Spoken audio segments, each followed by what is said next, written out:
ma'am ngasi video se hapetan check Towbiyo ko asi se kana bane phajana hai tare ai isama practice tor ko sima de adu si se adum tawri khudingi adum ai ngonda oiba oino oye si gi pot sima de ado manifestation se ko khara lei adum hadi chana ba hai tare ko thuna ai ngonda phalang lakpa keno taw da samna ha bada what manifestations kind ha se ko what manifestations se ai ngonda khara tapna lai result se ko aduna tabida belief taw bani khangde belief ta dum ha de dum ni ni daga phalawna aina pame poto dwai la ko siawe aduga si simadi hai tare ko aina si se I daga ha pa se ai dum ha pe dum phone maning jida ado matam aina expect to matam ha jen tha ahum gi matung da hadi aina pame ba amount to hadi yau bra yau da bra ha raga di numit hapta ma kai ma watlingai daga hadi phangba dum ani ahum luxury ko experience ai gi gi potsa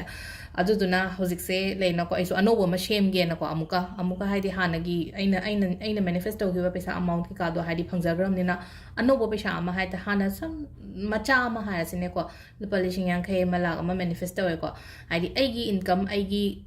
way do lapagi lambi haita ko aigi tham da kyam earn to ge na traga haidi ai kyam tan bangam gadagi adugi matungi ne iyo ba haita leina ko marup ki pesa ayo ha banate ko haidi marup it's a kaino ne ba adudi savings ne do ai ki pesa ne ha badi count to bo yaro na ko hadi adudi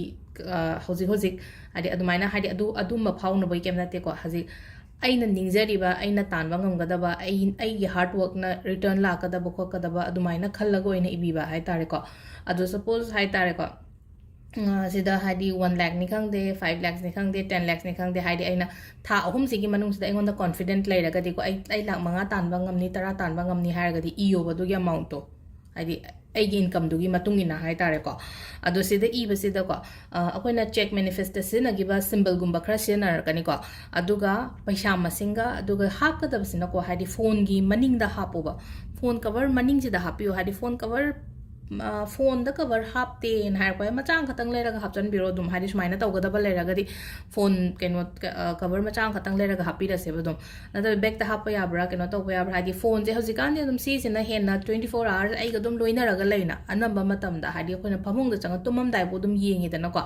adum ai ga khwai da gi hadi money back to de na ko pu pol chat ta ba timing si yawe hadi loina mak hadi google pay kari kra taw ni hadi phone je dum loina ra chapani na phone je da hapa se ba keno tawraga ko ado igadaba se kamaina igadam no har kan se da ko hadi amount ira se ba se da quite first ko rupees se asangba machu sena bi ko hadi asangba machu yaraga di asangba se no shuklei letre shukupai shuklei laktre haga di blue se no ko blue it's a universal color ni ko blue se na ko aduga natraga di green pen se na bi hadi paisa manifesto bode green aduga akoigi atopa kai hani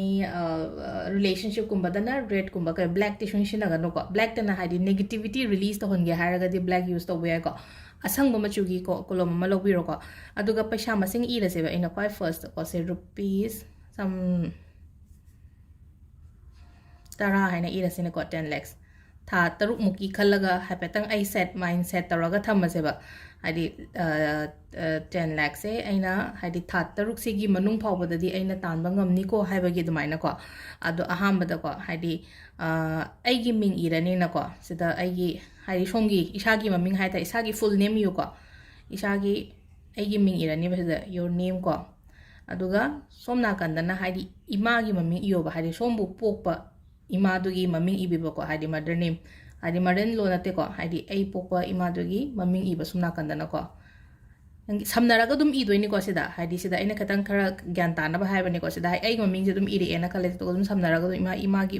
songi imagi maming do aduga hozik leidiba address hairasine ko hozik aigi postal address hairase ko hadi postal address se aigi permanent address to imphal oire adubu ai hozik bangalore da leibani khangde natraga bombay da leibani khangde dumaina leina khalase ba thabak tawraga leiba aigi jaga am leibado aduda sida aigi postal address se irase ba haide aigi flat number haide ngasai aina pot thaba matam da yorokpa haide aina address ama leranga adugi postal address sida ibirani ko mingsi gi maka sida aina postal address irani adugi matung da hai tar postal proper ni ko pin code tai kari de kra de loina hapa ga dani igadam ni ko aduga account number ko somgi account number bank ki account number sida mu hang pe account number leiten account number loina leina bani ko hojikan dia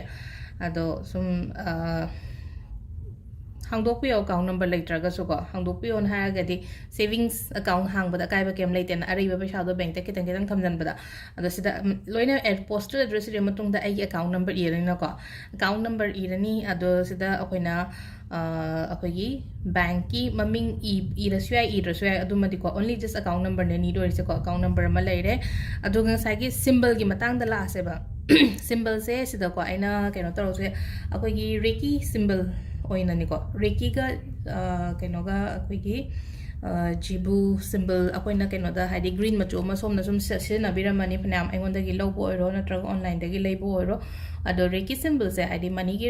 Reiki gini ko ado sida ai symbol ama sida ai ma'am da share toroke si se yi o ko haibra yeng biu ko hapetang try toroga yeng seba ado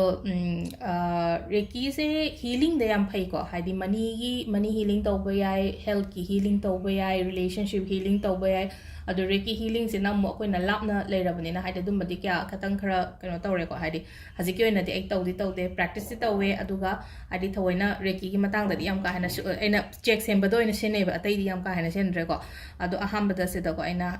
haidi akoi gi Midas star se sema se ba Midas star se kamaina ye ka dage hai kan sumaina line ama chinge ko hai ai green adum ye ge ko horen phajana mulak ke ko khran naksalaga da ahambada line ama chinge ba se sina koi gi line number 1 ne na khala se ba ko de makada sumaina ko sina 2 ko adagi 3 sidagi somdagi haina 3 chalala se ko mukse katang nuaitre green oibase oh 3 degi 4 ko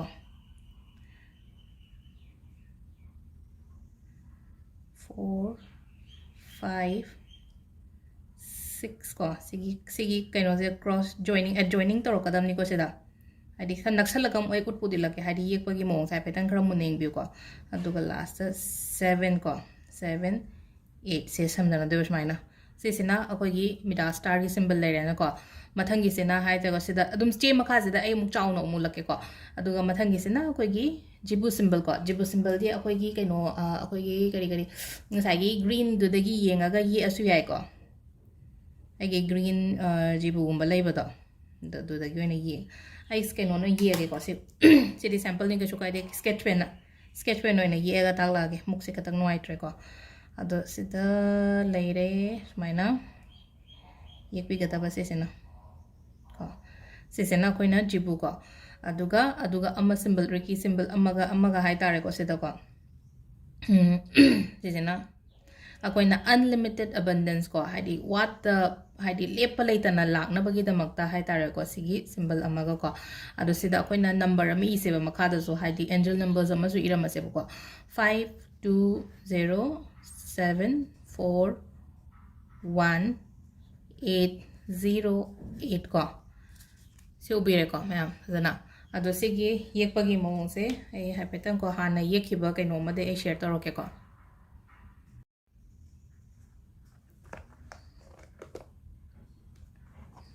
reng bio ko sise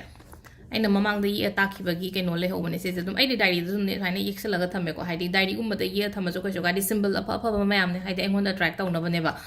ado sise ko haidi khwai first ki Midas star se yenga se Midas se smaina chingba horoba line ama sangna smaina chingye dana ko makha da kitang sisina number 2 oidene aina 2 in thara thame ko 2 ko adagi 2 se smaina chingkhalaga na 3 lere ko makha da 4 adagi 4 sidagi amuk chakre ko 5 aduga sigi karak sida ngasai keno sida ko number 6 is my ching dhare na ko aduga 7 sina amuk ngasai sigi joining sida amuk 7 se amuk la na ko aduga last ki 8 sina sida samjana lo chale ko hapetang amuk ying biro ko saina hamba chinge aduga 2 makha dala 4 5 ado sigi ani sida join tore na ko sida amuka join tore na ko aduga last se loer sisina Midas star ko jibu symbol yam live ani ko isada su leram gani ko ado sidi just fine a gi type de la ani aduga fine ani ahum la ko laga loer ko aduga sidi h ki type de ka unlimited abundance ki keno sena ko adi sida gi dum hobiro sai toraga aduga ma site am da 3 line ahum chingbira se ko adunga sai gi ena hai gi number to makada iba do 520741 808 ko sise ꯑꯗꯣ ꯏꯁꯥꯗ ꯁꯤꯗꯀꯣ ꯑꯩ ꯏꯁꯥꯃꯛꯁꯨ ꯑꯩꯅ ꯇꯧꯕ ꯃꯇꯝꯗ ꯍꯥꯏꯗꯤ ꯐꯪꯅꯤ ꯍꯥꯏꯕꯒꯤ ꯀꯣꯟꯐꯤꯗꯦꯟꯁꯇ ꯍꯥꯏꯇꯥꯔꯦꯀꯣ ꯑꯗꯣ ꯍꯣꯠꯅꯕ ꯑꯃꯁꯨ ꯌꯥꯝ ꯗꯔꯀꯥꯔ ꯑꯣꯏꯀꯣ ꯍꯥꯏꯗꯤ ꯑꯩꯅ ꯅꯤꯡꯉꯤꯕ ꯑꯩꯅ ꯄꯥꯝꯃꯤꯕꯁꯦ ꯍꯥꯏꯗꯤ ꯐꯪꯒꯦ ꯍꯥꯏꯔꯒꯗꯤ ꯑꯗꯨ ꯄꯩꯁꯥ ꯀꯩꯅꯣꯁꯦ ꯍꯥꯏꯗꯤ ꯑꯩꯈꯣꯏꯅ ꯑꯗꯒꯤ ꯆꯦꯁꯦ ꯑꯃꯨꯛ ꯐꯣꯜ ꯇꯧꯕ ꯃꯇꯝꯁꯤꯗ ꯑꯩꯔꯣꯝꯗ ꯐꯣꯜ ꯇꯧꯁꯟꯕꯤꯌꯨꯀꯣ ꯑꯩꯅ ꯍꯥꯏꯕꯗꯣ ꯑꯩꯅ ꯀꯩꯅꯣꯝꯃ ꯃꯦꯅꯤꯐꯦꯁ ꯇꯧꯕ ꯃꯇꯝꯗ ꯍꯥꯏꯗꯤ ꯁ꯭ꯀ꯭ꯔꯤꯞꯇꯤꯡꯒꯨꯝꯕ ꯇꯧꯕ ꯅꯠꯇ꯭ꯔꯒ ꯍꯥꯏꯗꯤ ꯀꯩꯅꯣꯝꯃ ꯏꯕ ꯈꯣꯠꯄ ꯃꯇꯝꯗ ꯑꯣꯜꯋꯦꯁ ꯑꯩꯒꯤ ꯁꯥꯏꯠꯇ ꯐꯣꯜ ꯇꯧꯕꯤꯕꯁꯦ ꯑꯩꯅ ꯁꯨꯃꯥꯏꯅ ꯑꯩꯔꯣꯝꯗ ꯀꯣꯟꯁꯤꯜꯂꯦ ꯑꯃꯨꯛꯀꯁꯨ ꯀꯣꯟꯁꯤꯜꯂꯦꯀꯣ ꯑꯗꯣ ꯑꯗꯨꯝ ꯁꯤꯗ ꯃꯁꯤꯡ 2ꯔꯛ ꯑꯣꯏꯒꯦꯔꯥ 3ꯔꯛ ꯑꯣꯏꯒꯦꯔꯥ 4ꯔꯛ ꯑꯣꯏꯒꯦꯔꯥ ꯀꯩꯁꯨ ꯀꯥꯏꯗꯦꯀꯣ ꯑꯗꯨꯒ ꯂꯥꯁꯇ ꯀꯃꯥꯏꯅ ꯇꯧꯒꯦꯗ ꯍꯥꯏꯗꯤ ꯑꯩꯒꯤ ꯐꯣꯟ ꯀꯣꯕꯔꯁꯤꯗ ꯍꯥꯞꯄꯒ ꯊꯝꯃꯣꯀꯣ ꯍꯥꯞꯄꯒ ꯊꯝꯈ꯭ꯔꯣ ꯍꯥꯞꯈ꯭ꯔꯦ ꯍꯥꯏꯕꯁꯨ ꯀꯥꯎꯔꯁꯦꯕ ꯑꯩꯁꯦ ꯃꯇꯝ ꯑꯃꯗ ꯔꯤꯌꯦꯂꯥꯏꯁ ꯇꯧꯔꯛꯀꯅꯤꯕ ꯈꯪꯕ꯭ꯔꯥ ꯑꯩ ꯑꯦꯀꯥꯎꯟꯗ ꯌꯥꯎꯔꯤꯅꯦ ꯀꯥꯏꯅꯒ ꯇꯧꯔꯒ ꯍꯥꯏꯗꯤ ꯑꯗꯨꯃꯥꯏꯅ ꯇꯧꯕ ꯑꯗꯨꯝ ꯊꯦꯡꯅꯩꯌꯦꯕ ꯑꯗꯨꯝ ꯈꯪꯕ꯭ꯔꯥ ꯏꯁꯥꯃꯛꯇꯁꯨ ꯈꯪꯕ꯭ꯔꯥ ꯑꯗꯨꯅ ꯍꯥꯏꯗꯤ ꯑꯩꯅ ꯄꯥꯝꯃꯤꯕ ꯑꯃꯥꯎꯟꯇꯣ ꯁꯤꯗꯀꯣ ꯍꯥꯏꯗꯤ ꯏꯔꯒ ꯁꯤꯁꯤꯃ ꯍꯥꯞꯄꯒ ꯌꯦꯡꯕꯤꯔꯣꯀꯣ ꯍꯥꯏꯗꯤ ꯁꯤꯁꯦ ꯐꯖꯅ ꯋꯔꯛ ꯇꯧꯕꯅꯤꯀꯣ ꯑꯗꯣ ꯑꯃꯨꯛ ꯃꯈꯥ ꯇꯥꯕ ꯚꯤꯗꯤꯑꯣꯁ ꯑꯇꯩ ꯑꯗꯨꯝ ꯁꯦꯌꯔ ꯇꯧꯔꯛꯀꯦ ꯃꯌꯥꯝꯗ ꯊꯦꯡꯛ ꯌꯨ